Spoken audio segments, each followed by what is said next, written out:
China, since the time of Mao Zedong, has tried to conquer nature and tried to establish absolute supremacy over it.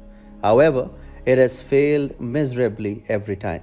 Mao, under his leadership, started the Four Pest campaign, where the four pests to be eliminated were rats, flies, mosquitoes, and sparrows, as they were the reason behind reduced agricultural output. However, nature recoiled and resulted in several ecological imbalance, being one of the causes of the Great Chinese Famine. Recently, China has tried to build many mega dams with intentions to tame the mighty rivers which have fed Chinese civilization for its entire existence. However, recent reports tell us that even these are breaking and in the near future can cause significant damage. Now, under Xi Jinping, China is undertaking another blunder of fortifying and turning the artificial islands into permanent military bases. However, given these islands are slowly yet steadily sinking, China is doing nothing but sinking its economy along with the islands. Hi and welcome. This is TFI Global, the foreign affairs and geopolitical analysis arm of the TFI Media Group. I'm your host Atul Mishra,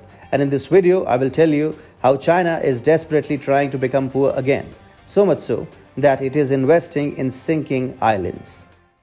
The world is filled with examples of up and coming or established large powers making very obvious yet very expensive strategic mistakes, be it overconfidence or sheer ignorance. China is time and again repeating the same mistakes and investing heavily into the sinking artificial islands of the South China Sea.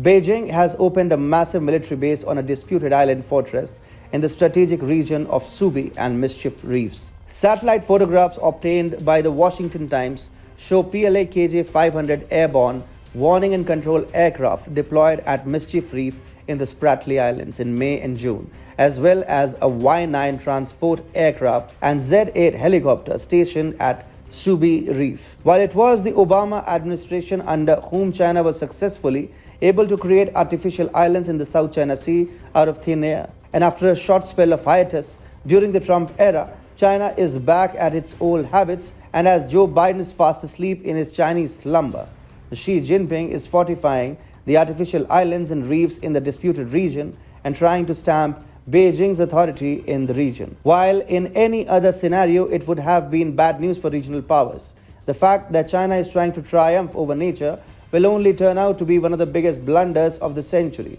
just like China's attempt to conquer the rivers. By undertaking such endeavors, which are sure to fail at a time when the country is facing a major economic crisis, China seems really desperate to become poor even faster than it reached economic prosperity, despite several other countries having seemingly genuine claims under international law, such as Taiwan, Malaysia, Vietnam, the Philippines, and Brunei.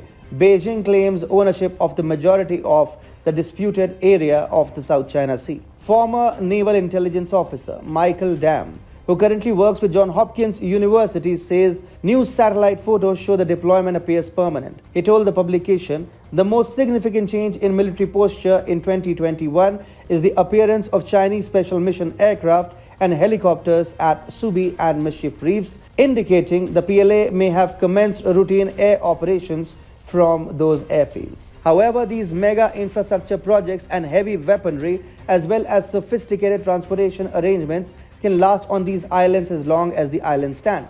Beijing has successfully built several major military bases on such artificial structures, complete with ports, airstrips, radars, and missile installations. These artificial islands that were built at a huge cost served as unsinkable carriers for China. More importantly, the right to harness resources is essentially tied with the coastline in international law. According to the United Nations Convention on the Law of the Sea, or UNCLOS, an area within 200 nautical miles from the baseline of a country's coastline is its exclusive economic zone, where it has exclusive economic rights. China's plan was to game international law by building artificial islands, but these expensive man-made Chinese islands are now getting submerged in the disputed South China Sea waters. While these projects came at huge environmental cost, as reefs were pulverized by China to create raw material for its man-made bases, nature has its own sweet way to exact revenge. Late last year, The Economist reported, rumors suggest the new island's concrete is crumbling and their foundation turning to sponge in a hostile climate. And that is before considering what a direct hit from a super typhoon might do. China seems to be willfully oblivious of these realities and still believes that these islands are some permanent structures that even nature cannot take on. Australian Institute of International Affairs National Executive Director Dr. Bryce Wakefield told news.com.au that the recent deployment show China is attempting to increase its control over the region.